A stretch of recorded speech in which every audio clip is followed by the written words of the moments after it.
Hi, I'm Lisanne Miller with W, Cushing and Company, and this is October's Third Thursday with Lisanne. And of course, since it's October, what are we going to talk about? Pumpkins. But I want to thank Row Cooking Magazine for working in collaboration with W Cushing and bringing you this pumpkin spice. So this is the latest Row Cooking Magazine. Great magazine, nice cover.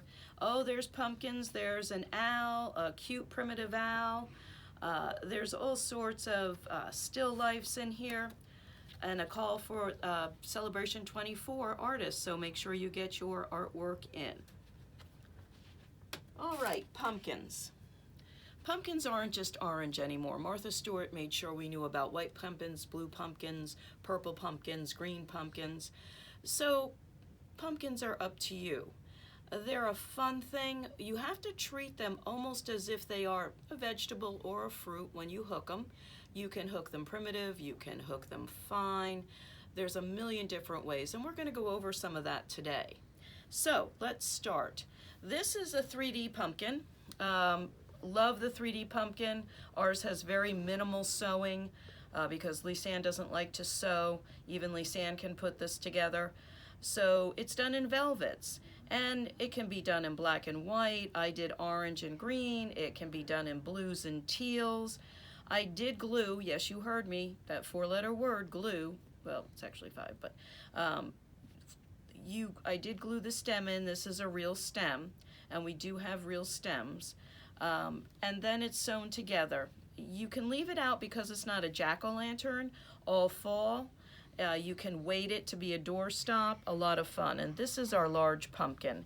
And what I did is on every petal, I made a different design to make it a little more modern, which you can do. This makes it just a little bit different for the fall season.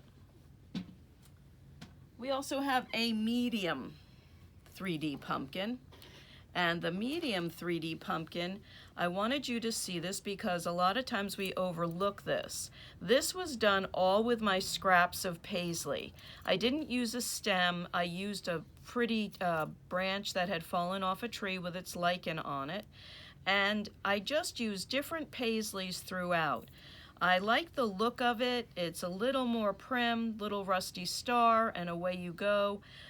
This I keep out even for the holiday season because I use paisleys on my tablecloths and stuff. So a lot of use when you use that. Again, this is our small 3D pumpkin. Then we go to the miniature pumpkins. And for the punch needles, a couple of you had asked to do something, a little bit with the Ultra Punch. And these are our Ultra Punch 3Ds. Of course, with Valdani thread, the Valdani thread makes the panels and the divisions, minimum sewing. You can add leaves to any of it, and that's what makes it yours. You can embellish it. This is done, and all I did was squiggle the lines to look like the lines in a pumpkin, a little white pumpkin with the green lines around, just to make it a little bit different so you can hold it this way and that way. So these are the miniatures. And the Valdani or your DMC lets you do a myriad of different colors with this. So they're the dimensional pumpkins. You can play with them. Everybody says, well, it's just going around and around. No, it's not. Put designs on it. Make it your own. Do a black and white with polka dots. So there's a lot that can be done with those. So let's get into, here's our pumpkin here in the cornucopia, and this was treated like a piece of fruit. And the reason is it's shaded, it's in a smaller cut, this is a smaller piece, and if you notice, it's almost treated as if you're hooking an apple. And sometimes that helps people when they go to hook a pumpkin. So this was put in not with orange, but a really orangey red. There's blue reds and orange reds. And direction of hooking, one of the tools in our toolbox. So when we hook a pumpkin, the lines are put in first if we want them to recede. If we want them to stand out, we treat it like lettering. We put it in, hook around, take it out, put it on top.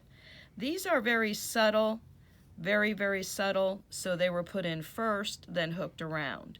The main color if you can see this, was hooked in a little circle. Direction of hooking. This was hooked in a little half moon. Think of that, the little half moons with the fall, and that's the direction. Then a lighter color was put on top. And to give it a little bit of dimension, a very, very light yellow was put in with the stem. And if you notice, the stem's not brown. The cornucopia is brown. It's okay to do a teal, or in this case, a dark, dark green stem. They don't all have to be brown. So in this little pumpkin, we get a lot of different ideas and also on how to hook. And these are just samples of the paisleys that were used in the dimensional rug.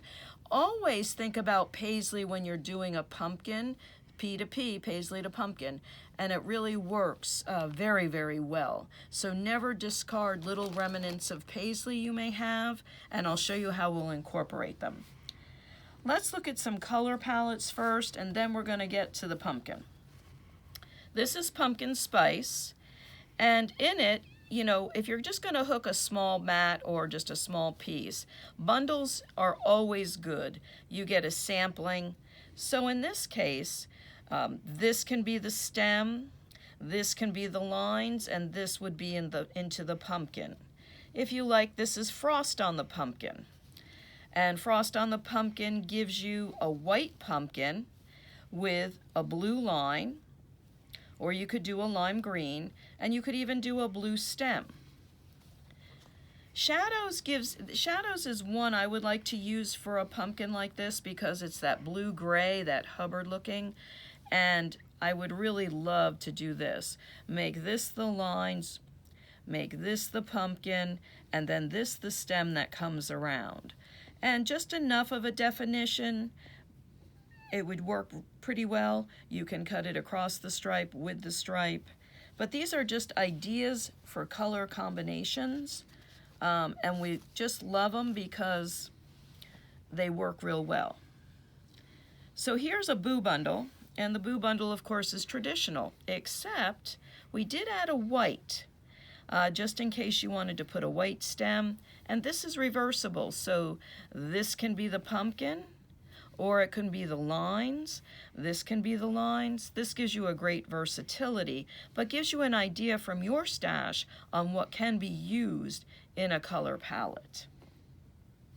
The last one for textures is reminiscent of our last Third Thursday, that green is a neutral. And with green being a neutral, you can do an awesome, and I'm sure you have similar colors too in your stash, where this can be the stem, the lines, this can be the pumpkin. You can make it a dark pumpkin with light lines. Gives you versatility. Lets you experiment outside the normal pumpkin spice colors.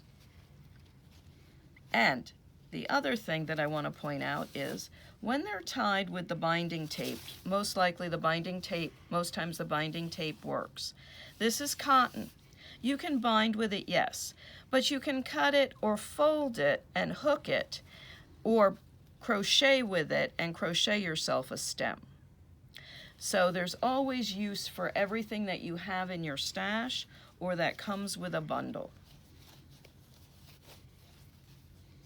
Let's look at some dyed wools, and then we're going to talk about mechanics of hooking it. All right. We're going to start down the bottom. Your typical oranges, or your atypical with a little bit of movement into it. This can be the pumpkin, this could be the highlight if you really want to ramp it up. This can become the lines, or if you're more of a traditionalist, this can be the lines in the pumpkin. Also with the stem, it could be.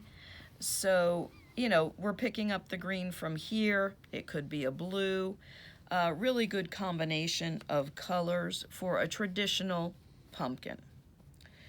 A really bright pumpkin for today's world would be this lime, possibly with something, and always look in your stash for your dyed wools that have a couple of colors in it because you'll get more motion.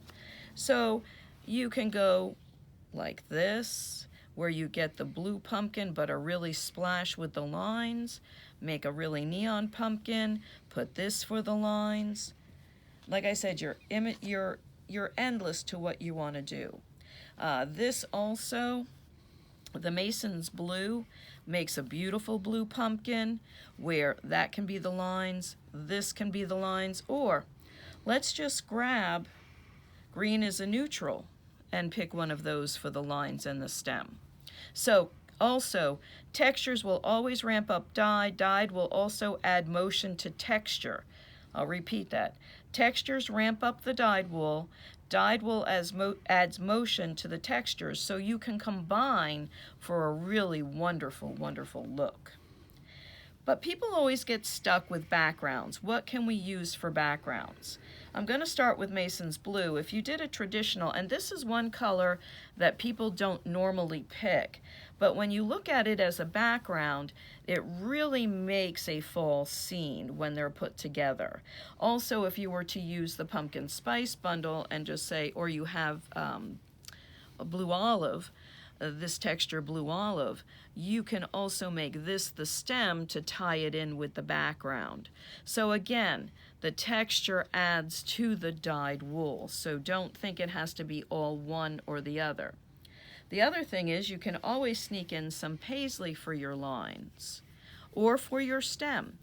And when you sneak in some paisley for your stem, you can couch it, you can hook it, but look at that, it picks up all the colors across, gives a little definition to the stem, makes it look really lovely. And if this is your background, if Mason's Blue is your background, it picks up the blue in the paisley.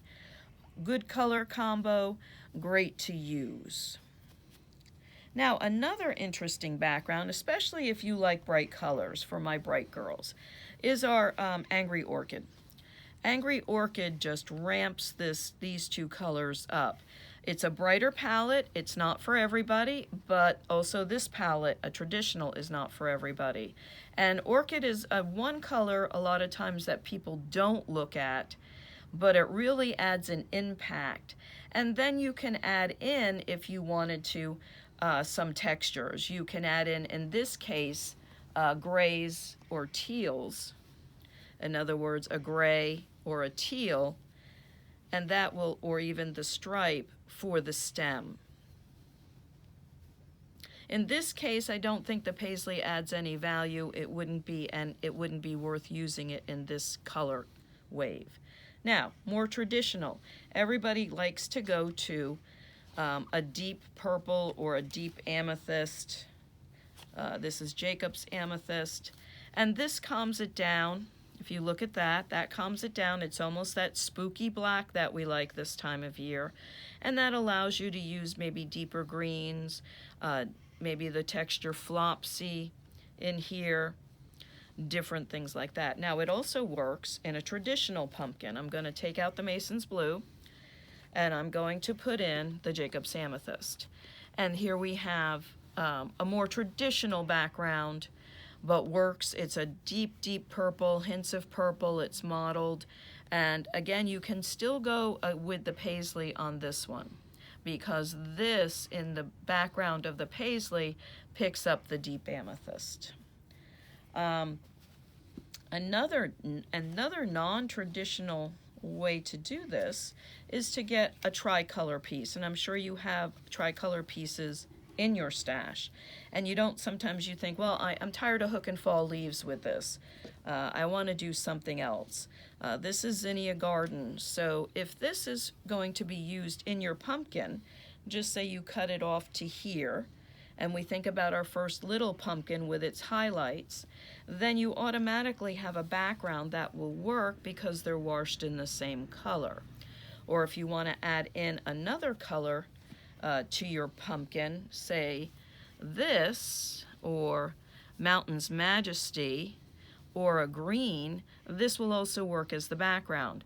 So a lot of times your tricolors, you're not really sure what to use them for, and you don't know what you're going to use them for, but look at all the colors together, they're washed together, but also look at them individually to fill out one piece. Okay? So, color combinations. Let's talk the mechanics of hooking a pumpkin, and then we're going to go to a Celtic pumpkin. All right, so here we have a simple pattern, and what you hook last stays on top. So we know that this stem is going to be last, and this stem has a turnover. So we're going to talk about that when we get to it. So where we're going to start, because I don't like my lines to be very predominant, we're going to start here. And if you notice, these lines are not straight. And if your pumpkin lines are straight, they need to be arced. Okay, we're going back to our direction of hooking. And when you go back to your direction of hooking, that allows you to add more emphasis into your motif, no matter what it is. So you can see I've arced these up, and this would be, and this is a good way to move in mixed media.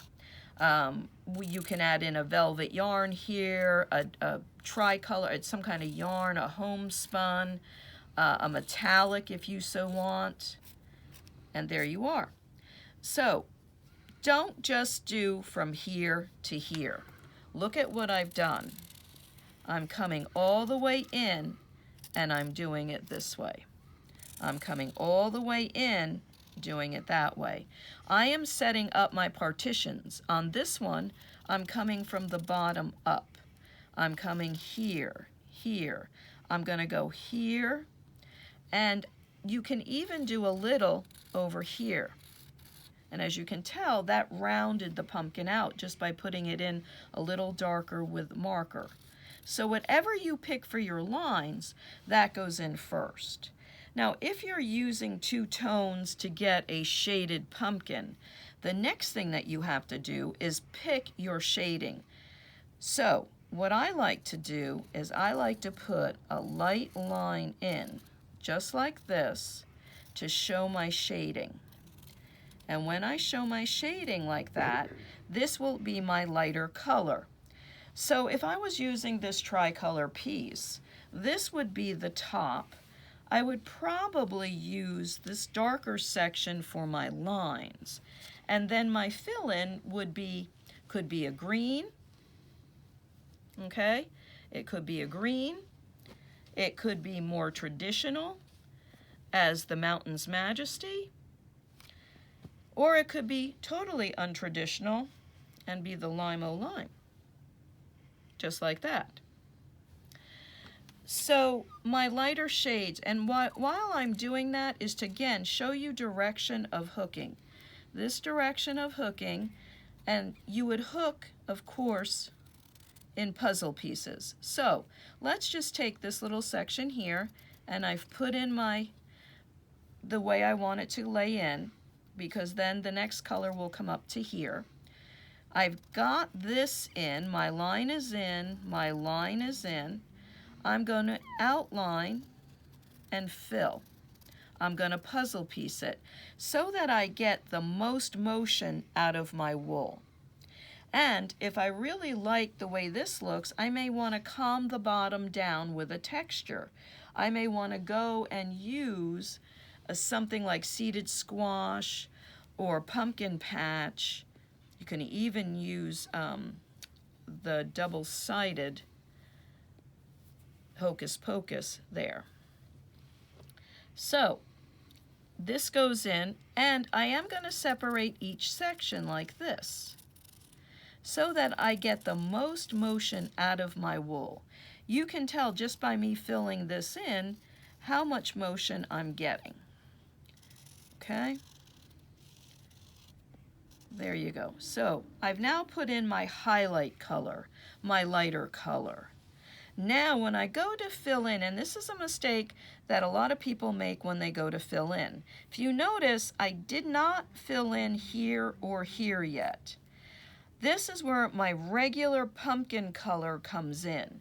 So my regular pumpkin color will come in here. Why am I doing that? The why is the most important. I am giving this stem depth. If I made it all light, I've kind of muddied it. So by making it all in the dark, like down here, then I've allowed that to the stem to have depth before I even hook it. So with this, again, you're going to take pieces and you're just going to go back and forth on it till it's full. Now you don't go all at once, you go section at a time. This is also good for my packing friends because you won't pack it as much. And then of course you want to come here and make sure you put your outline in. But you're going to go back and forth and fill it in and fill it in, just like that. Okay, so there we are. So you want a white pumpkin. So a white pumpkin's pretty fun to do.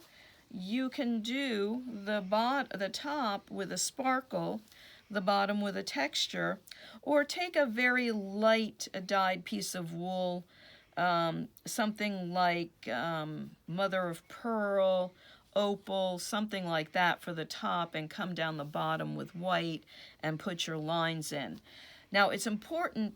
Why did we put the lines in first? Whatever color they are, they have to be an accent to the rest of your palette, and that is very, very important. One of the things that would we'll pull a color. This is fall hydrangea. So if you're going to put blue lines in, okay, and you're going to you can put a white, or this is the top, this is the top, this is the pumpkin, then look at your lines and how well they go. So this would make a very interesting, very modern white pumpkin. This could be the pumpkin, this could be the top, and these both could be the lines, or one could be the stem. So that's a very modern white pumpkin.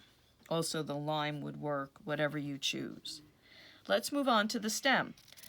So the stem, you can use a brown texture, you can use a green texture, you can use a blue-green, but make sure you have these accent lines in, okay? Make sure the stem is going to stand up. Yes, you can sculpt the stem. Yes, you can sculpt it to make it stand up. That would work very, very well. You can crochet the stem, and the stem would stand up. Just make sure that you have 2 tones in your stem, because you do have a turnover. You do have a turnover. Turnovers are important. You need either negative space, don't hook this line, or you need the darker accent or lighter accent to go right here and right here so that you get the wrap. Same thing here, just like that. I do like to sculpt because you'll get something a lot of fun. You can use a yarn, you can use a velvet. This way it will stand up from the pumpkin, but also be a part of the pumpkin. So, then you get to the background. Well, we're not going to cheat at the background, so now you're going to echo the pumpkin out to where you need to go. And when you get to the corners, you're going to do puzzle pieces, because we don't want to have the background kill all the work that you've done in this pumpkin. Okay, let's talk about a braided pumpkin, or a Celtic pumpkin. So here is a Celtic pumpkin. The Celtic pumpkin, you can hook the background, not hook the background, color combinations, or anything on this table. But here's the important thing. When you go to hook this, and yes, I did crochet this, and I know that there's a video on that, a Third Thursday video on this and the mechanics but you do need 2 colors. But what I'm more concerned about is where you come in between. Because I didn't hook background, and I didn't want to hook background. If you hook background, background would go in here.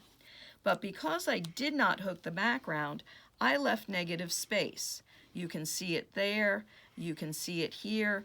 I let the linen show. This is not going on the floor, obviously. And by doing so, it created the space needed to create the knot. So you don't have to do a background when you hook the Celtic. But if you do background, make sure you get in here and make sure that you do. It's almost like outlining, but you're going to come up here, fill this space, come over here, and it's more of a puzzle to finish it. when you go on the outside, you're going to come in here just to over accentuate.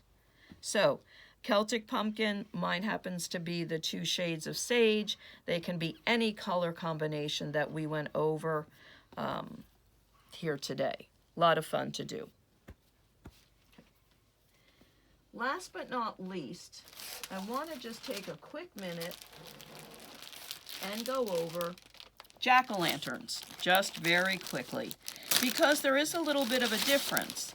And I just want to quickly go over Mr. City and Mr. Country. And Mr. City and Mr. Country come with a picture. But the most important things with doing a jack-o'-lantern is this.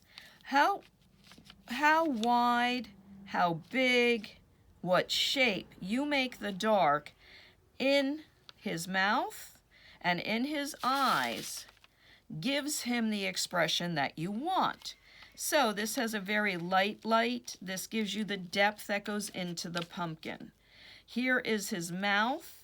You see the light coming through, but he kind of has a toothless grin here, 2 teeth in a grin with his corn stalk.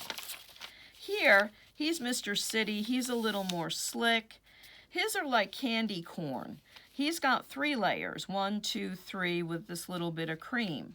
And that's important too. That shows he's looking that way. His nose gives the depth inside, and he's holding a pipe. He's really a real city dude. He's kind of slick.